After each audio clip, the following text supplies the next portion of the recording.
USC football in for a culture shock.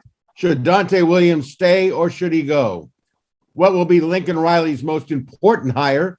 Mario Cristobal leaves Oregon, advantage Troy, and lessons learned in 2021. A look at college football's Final Four.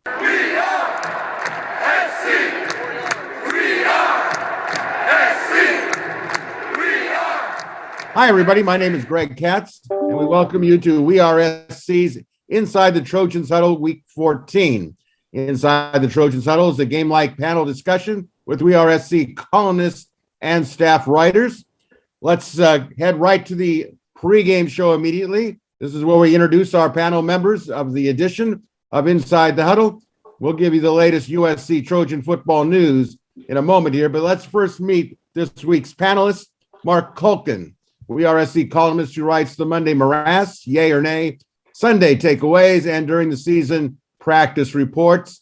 Chris Arledge, former William Jewell College defensive back and team captain, and We Are SC columnist who writes the popular column Musings with Arledge. And I'm Greg Katz, your host and moderator, and We Are SC columnist who writes the obvious and not so obvious, and IMHO Sunday. But before we get into discussion, first, here's the latest USC football news, and there is a lot of it. On Monday afternoon, it was learned that Jamar Cain, Oklahoma outside linebacker, defensive ends coach under Lincoln Riley, will join Riley's staff at USC. Cain also had success as a defensive line coach at Arizona State.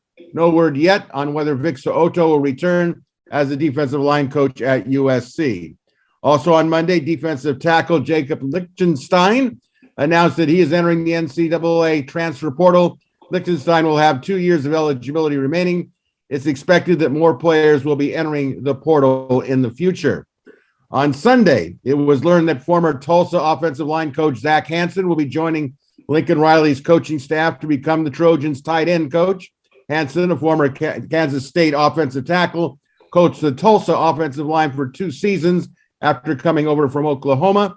He was a senior offensive analyst for the Sooners under Riley in 2019 and also was on the staffs at Kansas State and North Carolina. In addition, his wife, Zach Hansen, Annie Hansen, is expected to join USC's football program under Lincoln Riley. Hansen is credited with helping to build the strategy behind Oklahoma's rebuilding recruiting program and holds the title there of Assistant Athletic Director, Recruiting Strategy and Administrative Engagement. Former Oklahoma cornerback coach Roy Manning is now on campus at USC and will be formally introduced soon as part of Lincoln Riley's staff. It's unknown if Manning will be coaching the Trojans corners or another position group. And first-year USC offensive line coach Clay Helton has departed, accepted a similar position at Washington State with new Cougars head coach Jake Dickert. Trojans are expected to fill the offensive line vacancy with highly respected Oklahoma offensive line coach Bill Bedenbaugh, who also held the title of co-offensive coordinator when Lincoln Riley was at Oklahoma. And Lincoln Riley is expected to formally announce that former Mississippi State wide receivers coach Dave Nichols has joined the USC staff. Nichols is expected to coach the USC slot receivers, better known as the inside receivers. Nichols and Riley have coached together when both were student assistant coaches together at Texas Tech in 2003 and 2005, and they spent 2 full seasons as assistant coaches at East Carolina. Also, a bit of news, 5-star running back Malik Brown of Santa Ana Mater Dei, commit for the Trojans class of 2022, has said he will not be enrolling for spring practice, but will finish out his senior year at Mater Dei. And a big moment on Sunday night, the Trojans had a big recruiting dinner on, as we said, Sunday night on campus for many of its top prospects, which included LSU transfer portal cornerback Elias Ricks, class of 2022 Mater Dei cornerback Damani Jackson, Mater Dei wide receiver C.J. Williams, who is a Notre Dame currently commit, Michigan commit defensive tackle Mason Graham of Servite High School, Stanford commit linebacker David Bailey of Mater Dei, Sierra cornerback Roderick Pleasant, class of 2023 Los Alamitos teammates quarterback Malachi Nelson, and Makai Lemon, Long Beach Poly cornerback Dalen Austin, along with St. John Bosco defensive end Mateo Ungulele. And of course, last but not least, also in attendance, class of 2024 Long Beach Poly wide receiver, Jason Robinson. We remind you to keep checking in with wearesc.com and our recruiting guru, Scott Schrader, for the latest information on the recruiting wars. So with that, first quarter, Lincoln Riley, what about what's happening on campus? Panel, the 2020 season is mercifully over. What must Lincoln Riley do to change the current culture of USC? Let's start off with Mark Culkin. What are your thoughts? Continue cleaning house. I mean, so far, we haven't heard one coach returning from the existing staff. So just, keep the elbow grease going. Get that spick and span, Pine Sol, whatever cleaning detergent works best for you, and just keep going. Obviously on the other side, recruit the pantry. He's been out there working hard. You, Greg, I think just spent the last hour going over who was on campus, who's coming, potentially not coming. So just keep working. At this point, there's nothing else he can do. Just work. All right, Chris, what do you think?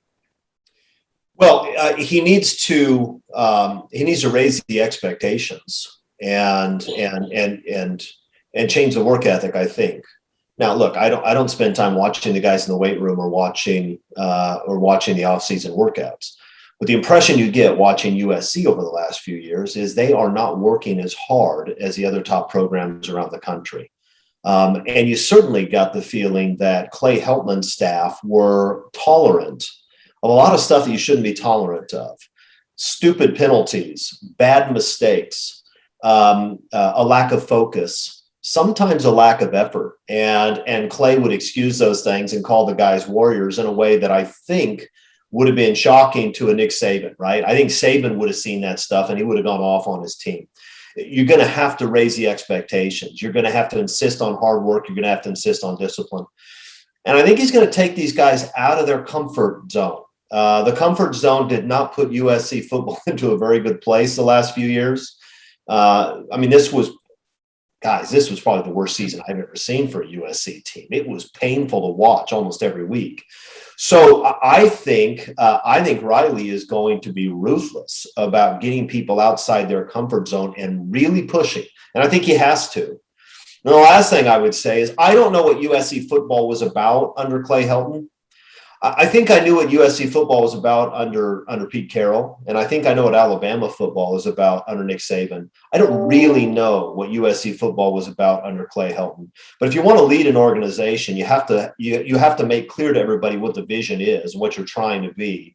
And you have to make sure everybody buys in, and the people that don't buy in have to be thrown overboard. And I suspect that's what he's going to do. It'll be really interesting to see it come together.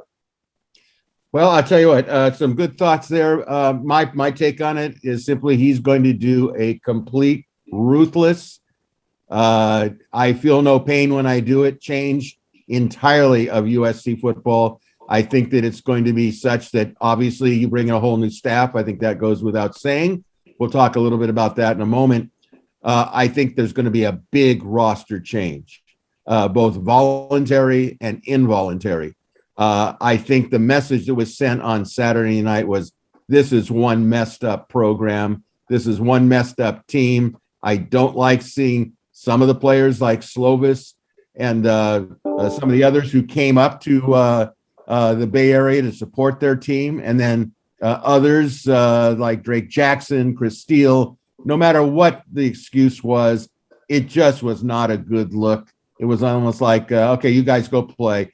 I don't know of any championship team that I've been involved in that ever even remotely looked like that. I don't even know what to call it watching on TV. It was embarrassing for the players that were not there. I would assume the players that were not there for the most part aren't going to be there in 2022. Just seeing that a guy like Liechtenstein who decides he's still got 2 years of eligibility left and he's not going to participate. Okay, fine. Go back to Florida. Maybe you can hook on with at the University of Miami, whatever the case may be.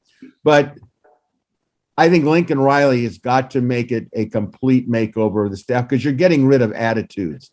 And these attitudes, I know that for you, Chris, and for Mark and the other staff members that we have at wearesc.com are very passionate. Many of us have been watching the program for a long, long time. This is a repudiation of what all USC once stood for. The good news, I think, is Lincoln Riley gets it. I think, he's coming from a historically great Oklahoma proud program, and he's transferring it over to USC. Remember, Lincoln Riley was only in his 20s when Pete Carroll was doing his thing, but that's old enough in your 20s or your early 30s to say, I know what they can do here. And I'm sure he's hell-bent on maybe he can't repeat Pete's run here, but I'm going to tell you something. He's going to give it a hell of a try. And he knows he's got to weed out people and get rid of them and bring in his own people. So with that in mind, let's go to the second quarter. And this has been a sensitive topic. It's Dante Williams. Should former interim head coach and cornerbacks coach Dante Williams, also considered one of the nation's premier recruiters, be retained on Lincoln Riley's staff? What do you think, Chris? I don't know. And I don't know because I'm not sure what kind of position coach Dante is. The reality is that his corners were a hot mess this year. And I understand that he had other responsibilities. But even so, if I'm a head coach and I'm a cornerback specialist and I'm watching that play, I'm going to take some of my practice time to deal with it. And the corners were a disaster, even though they were supposed to be a good group. And that's the corners are not a position group where USC struck out on recruiting the last few years. They had guys that everybody wanted, and they couldn't play. So you cannot bring a guy back because he's a good recruiter. USC will recruit just fine if they win football games. USC recruits pretty decently, even if they don't win football games. If you're winning, kids will stay home. You do not bring a guy back because he's a recruiter. I don't care if some of this year's recruits really like the guy. I don't care. The question is, does Lincoln Riley think that Dante Williams is a good position coach? If so, then it makes sense to bring him back. And two, does Dante Williams want to be a position coach again? He's certainly not going to be a defensive coordinator at USC. We know that. The position is filled, and it wouldn't make sense to make him a coordinator anyway.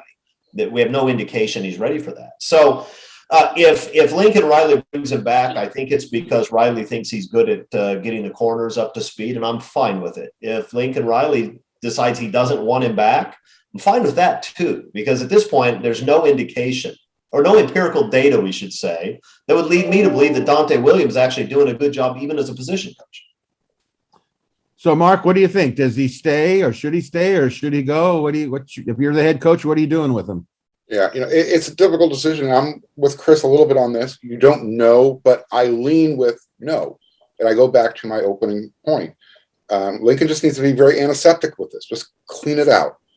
And I'm coming from the angle of you've got so many players that respect Dante not as a coach, but also as a person, as a mentor. That for those players who do stick it out and stay with the new regime, if they do get rubbed the wrong way, do you want somebody who was in power lingering around in the background? As these players can run to it. Hey, the new coach is being mean to me. What do I do? How do we handle this? You're just leaving too much of a divide in the locker room, or at least a potential for divide. And again, on the other side, it might be time for Dante to grow as a coach. He's never been a head coach. He's never been a coordinator at any level. If he wants to get better as a coach, you've got to leave.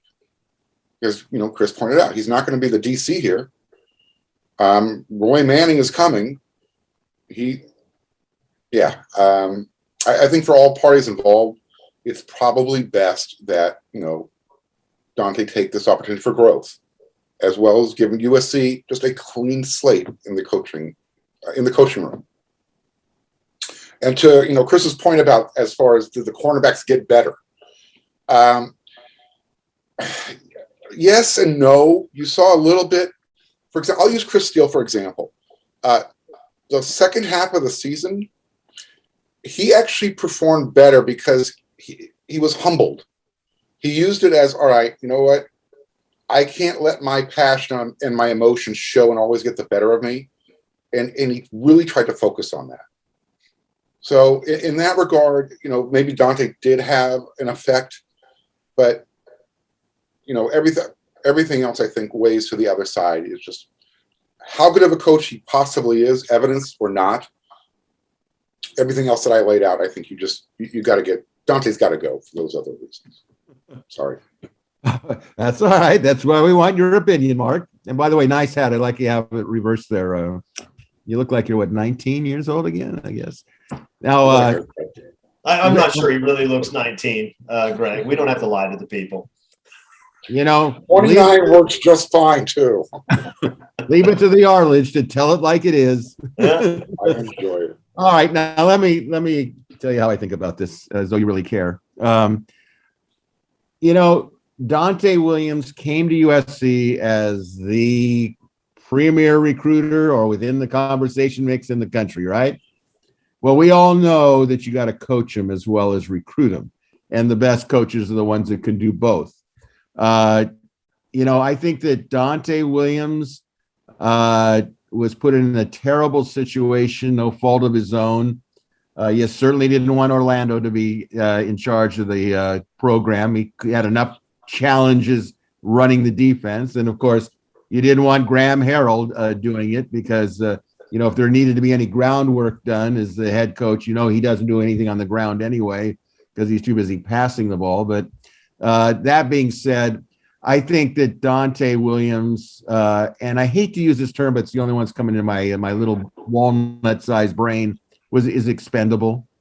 I think that, we always at USC during the good years would always worry, oh, we lost this 5-star guy. But there was always that sense that, okay, next year we'll get another 5-star guy for the one that didn't want to come this year. But there is that sense that they're in need of so many players that the immediate knee-jerk response is, well, we should keep him because we really need to get those recruits. Now, I don't believe that any longer. I think Lincoln Riley is so big a name right now. Of course, he's undefeated.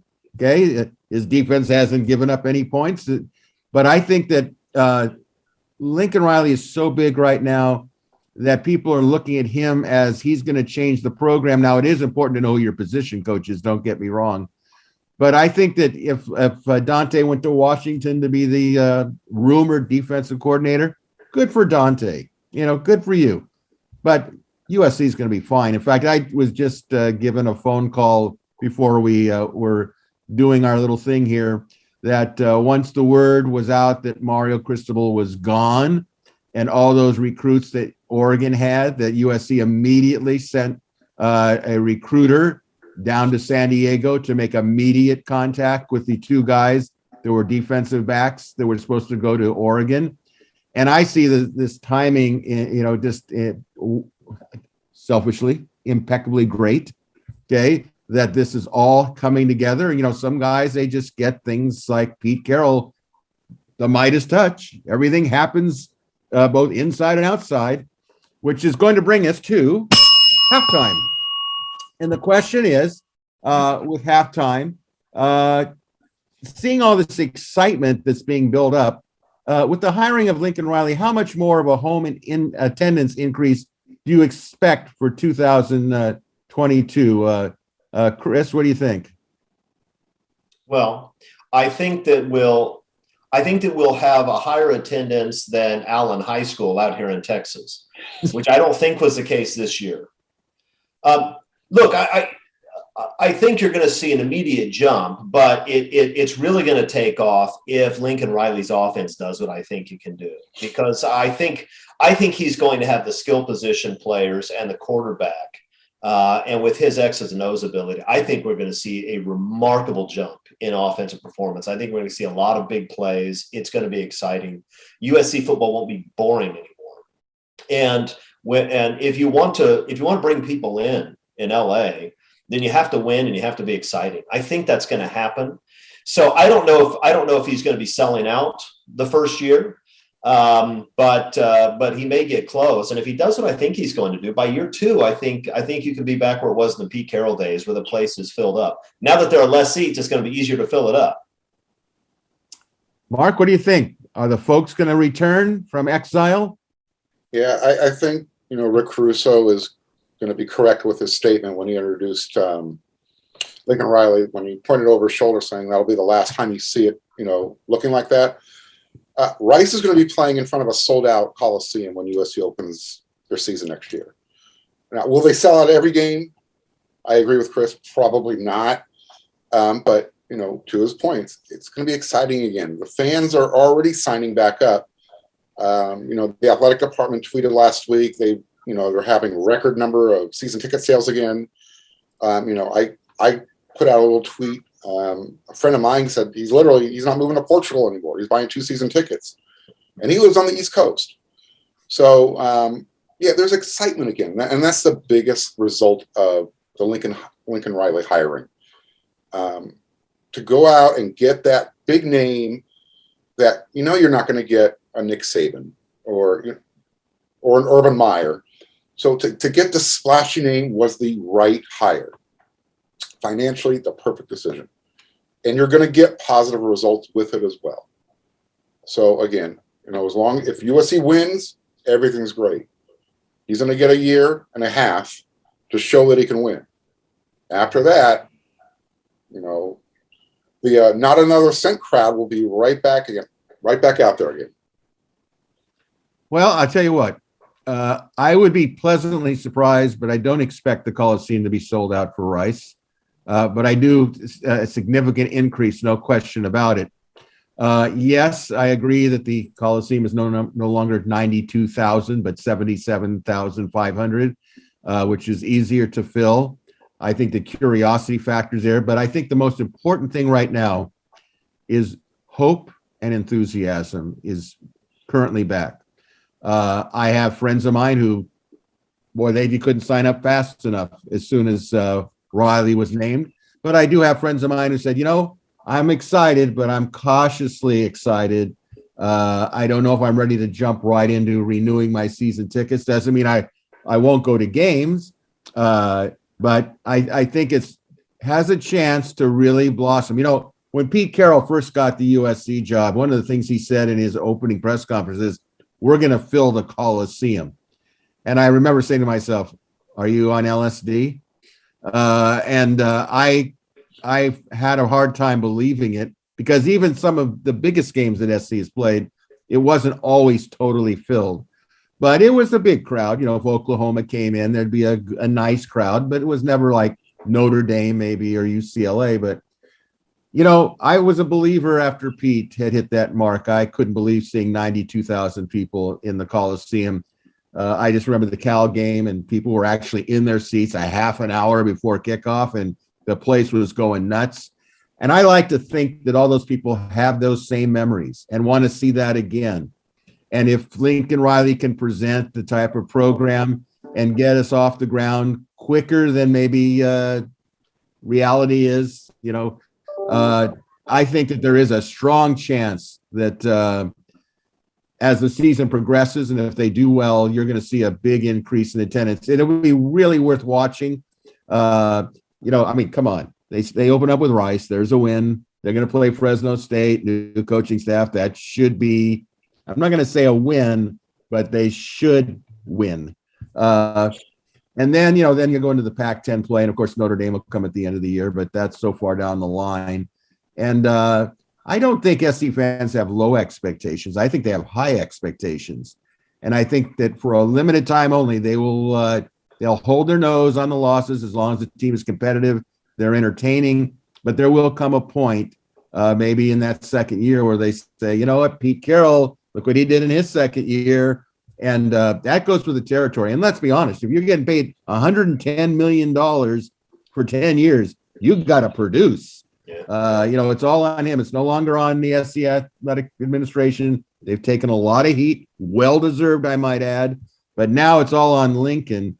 And so far, so good. So this will be something we can monitor for next year. Now,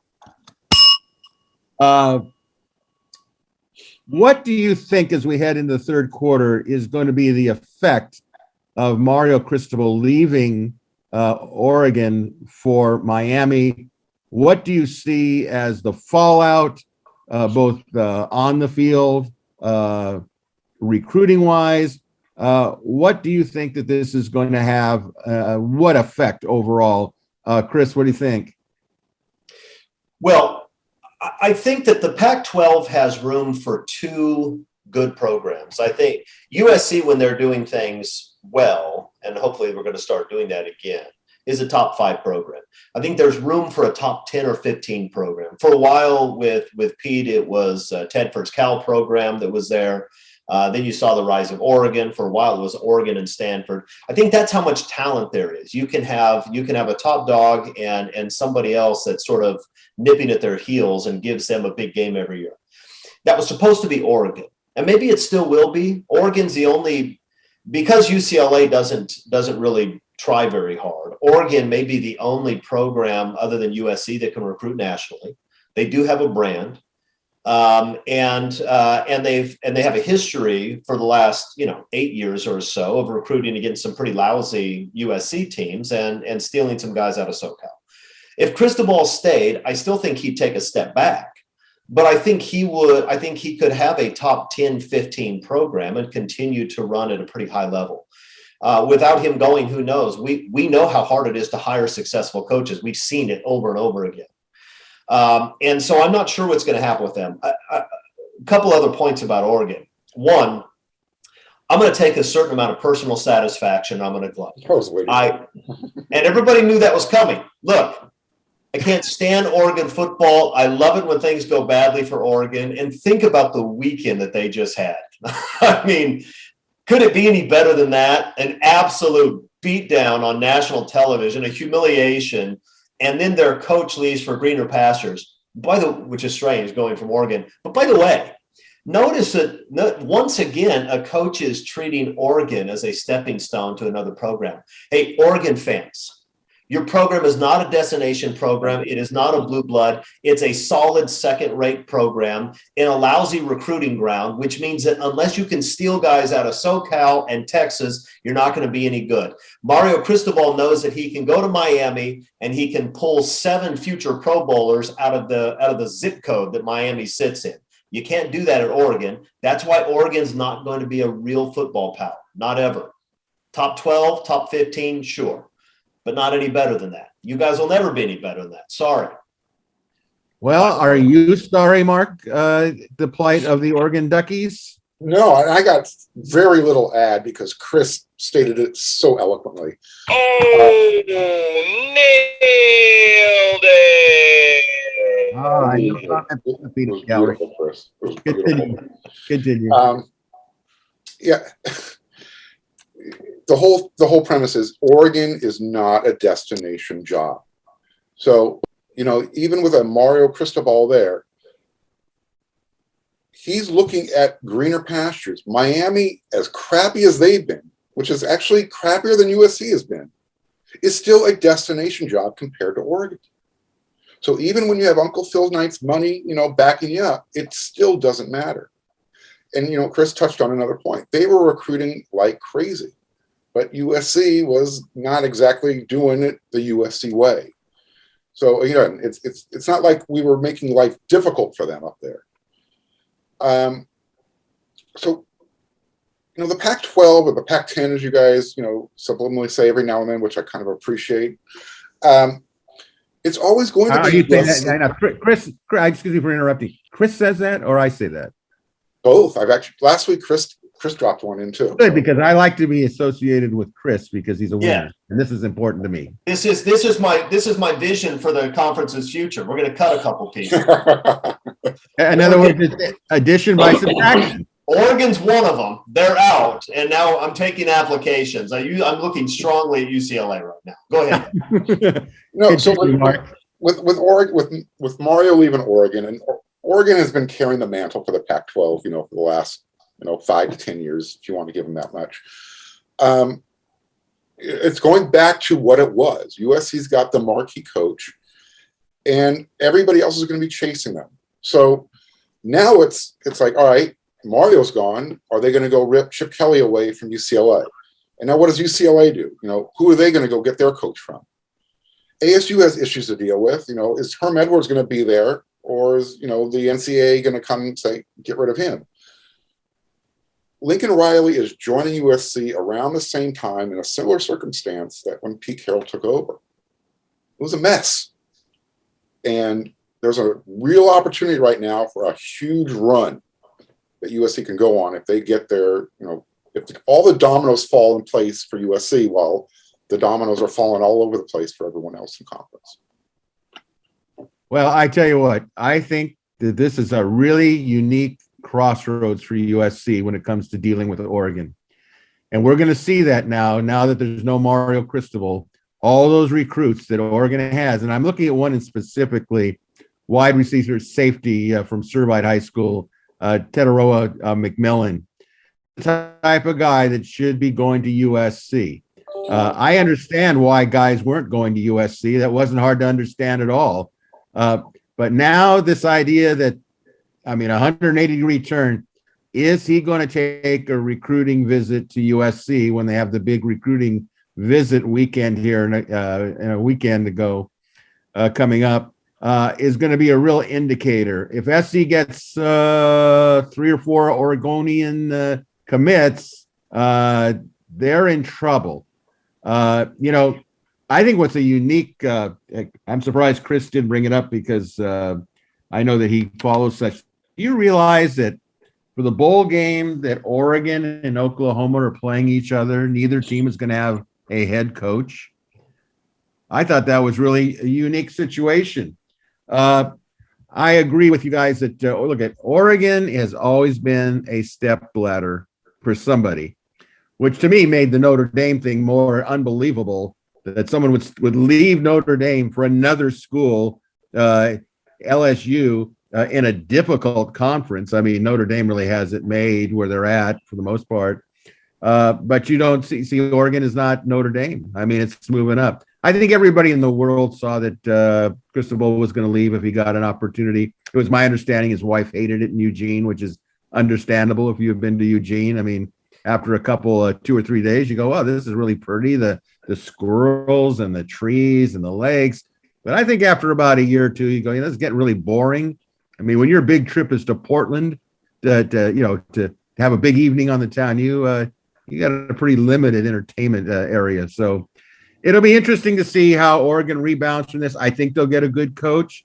They have a kind of a track record other than Helfrich when they hired him to be the head coach was kind of a downer for them. But, they have a pretty good idea of what they want, and they'll get a lot of input from people that know what they're doing. So this is the moment for SC to take advantage of it. I hope. I think Carl Durrell's doing a nice job. They may want to look that direction. I think there's no question about that. Goes without saying. Yeah, Durrell's a possibility. Okay. New Heisel Part 2's out there. The kid's running, he's on that staff already. Hey, Graham Harrell could step in there and he could teach his offensive system in 2 days, and they could be ready to go by OU. If we're going to go Frankenstein here, what if Aranda came as their head coach and he brought Harrell in as their offensive coordinator? First of all, I don't want to talk about Aranda going in as their head coach. I know, trust me, I'm with you, brother. Where's that mute button, Cats? What happened? What's that? Where's that mute button? He's talking about Aranda going to Oregon. It scares me too, trust me. Well, let's hope that is the case. I don't think that's going to be a possibility for quite some time. So anyway, now we're going to the fourth quarter. And again, I do not have a candle to light to symbolize the lighting of the Coliseum torch, but I'm going to revisit a situation here that we'd all like to forget. But I'm one of those that has that thing where I have to finish. It's a coaching thing. I have to finish. So USC finished the season 4-8 overall, 3-6 in the Pac-12. What lessons were learned from this disastrous 2021 season? And let's try to keep the sarcasm a little bit down and a little bit more objective about it. I know it's hard to do, but we'll start off with Mark. Anything learned from this season? You learn which players truly appreciated being Trojans. You learn which ones maybe weren't as appreciative. End of story. Oh, we got a little theme music, a transition. That was good. I like that. All right, Chris, what was this debacle in 2021? Well, I guess I'd put it this way. What we see is that no matter how devoted the fan base, and USC doesn't have a fan base like Nebraska, right? They're not going to fill out the place year after year, no matter what happens. But, we had a core of 50,000, 45,000 that would show up no matter what. And then on top of that, you need to pull in some people who are interested in seeing a win. Even that 50,000 can be whittled down to almost nothing if you poke them in the eye long enough. And look, it's okay now, I suppose, for us to say Bone and Sosna had a plan. They went out and got a top coach. So great. But boy, there was a long time when everybody associated with USC football and everybody who had ever heard of USC football knew that what was going on was a disaster. And a lot of careers were destroyed in the process.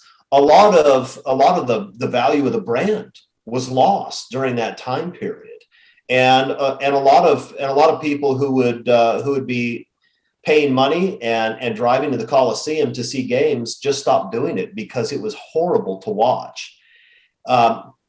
You can't take it for granted that because you're USC, things are going to go well for you. You still have to hire well. You still have to be dedicated. You still have to put in the resources. It looks like the administration understands that at this point, but we saw the culmination of years and years and years of neglect, and it was awful. This is the first time in my life that watching a USC football game became difficult. Like I had to force myself to do it most weeks because it was so horrible. So we certainly saw that, but we also saw something else. We saw that as bad as things were, all the things that people like to say about why USC can't win anymore, they're not true. They've never been true.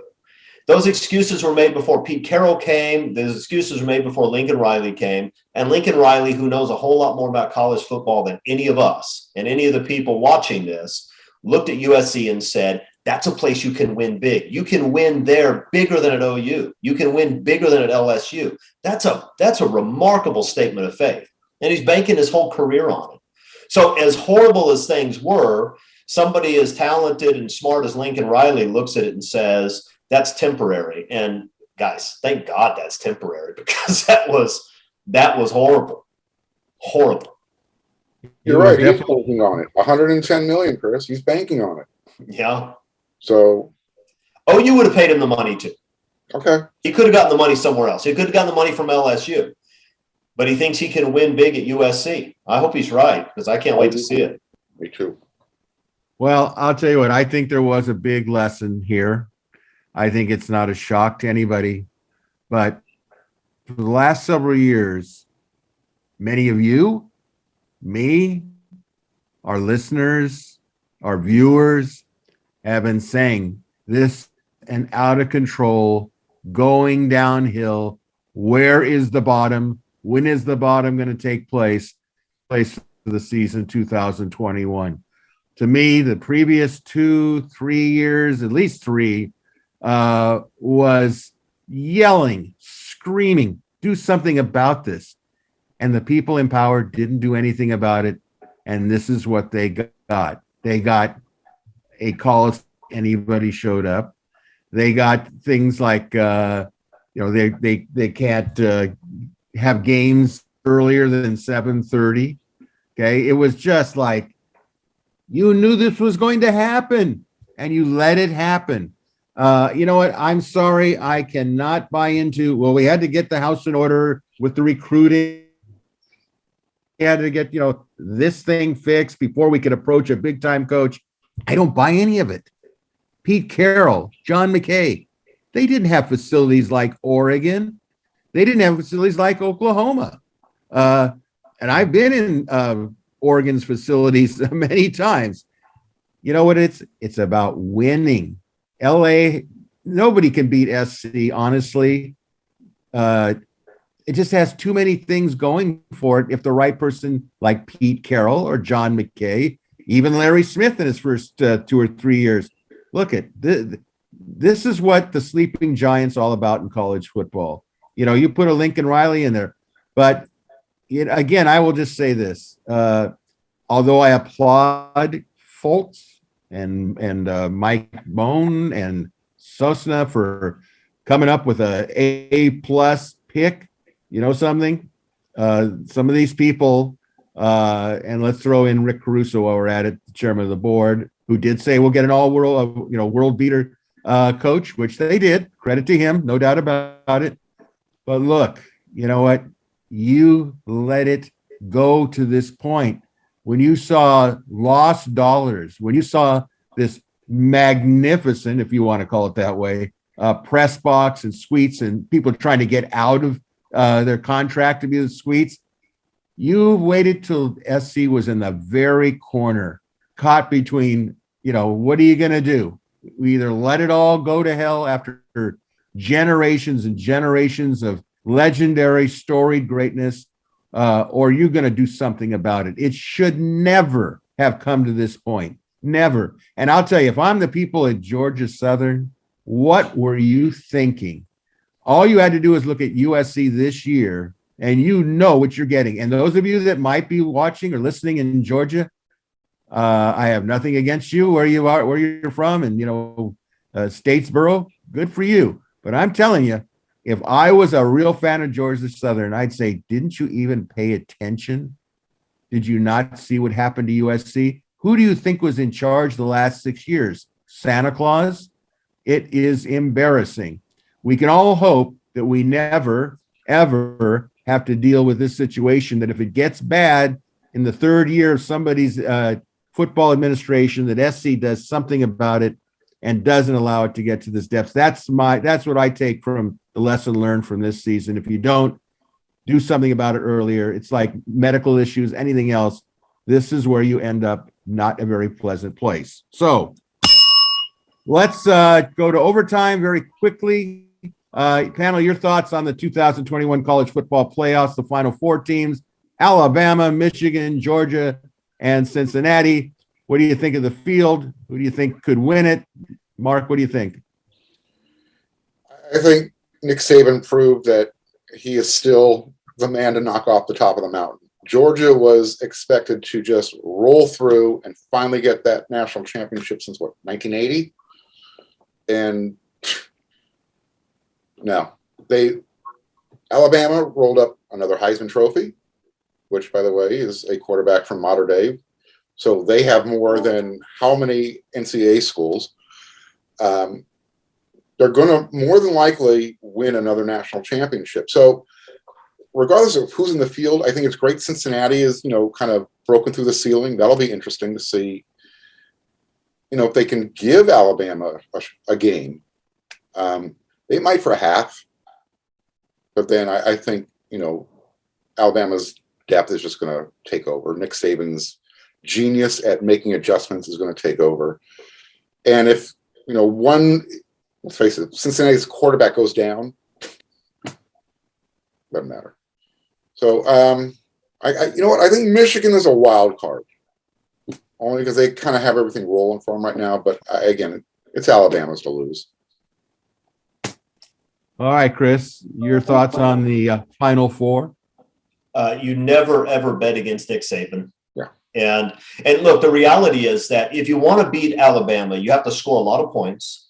And that usually means that you have to have a mobile quarterback to avoid the pass rush, and you have to be able to get the ball downfield and make some big plays. That's to the extent that there is a blueprint to beating Alabama, that seems to be the blueprint. I don't see anybody in this field that can do that.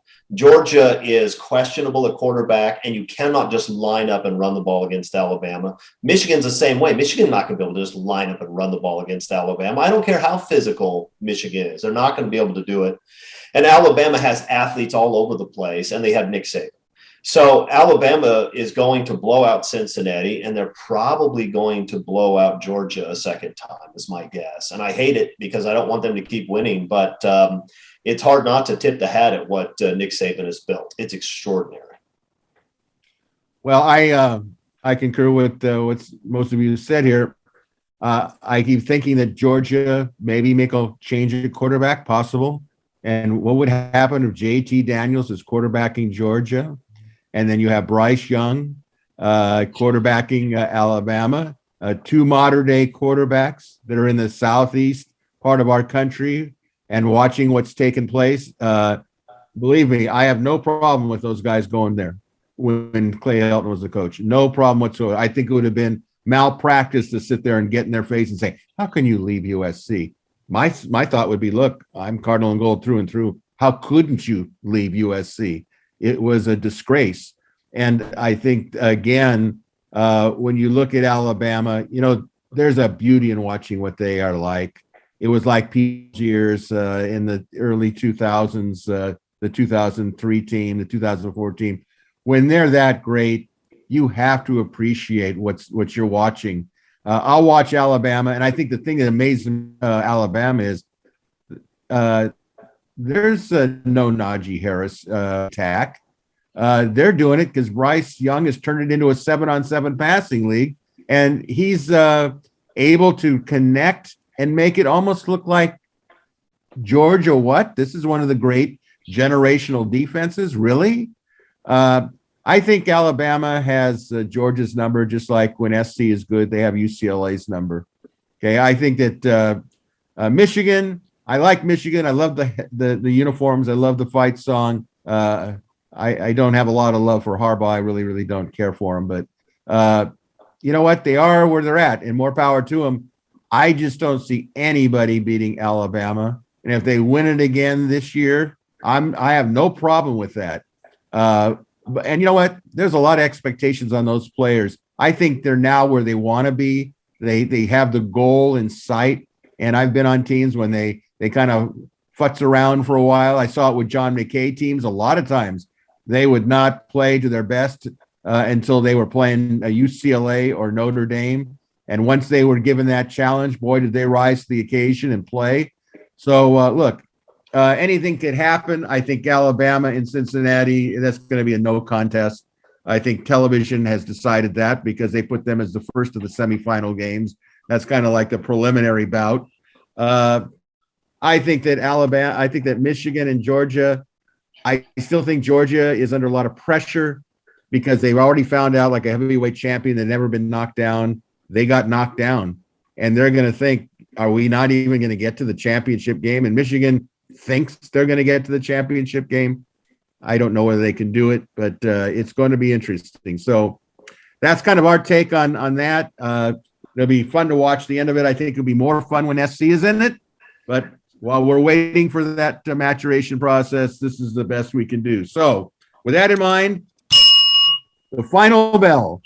Reminder fans, next Tuesday we'll discuss the latest Lincoln Riley news. And boy, if it's like this week, there's going to be still a lot of it. We'll have a recruiting update because that big recruiting weekend is coming up and the signing period. We'll take a look at 2022 and what the prospects look like. We'll look at the schedule. We'll look at the returning players and I'm no genius. I don't know what returning players there's going to be. It'll be fascinating. And we'll speak to late developing topics to USC and college football in general. So until next Tuesday, I thank Chris and Mark, our panel today. Thank you to our on-3 technician, Jake Evans. Thank all of you for watching and listening to Inside the Trojans Huddle. Until then, fight on, everybody.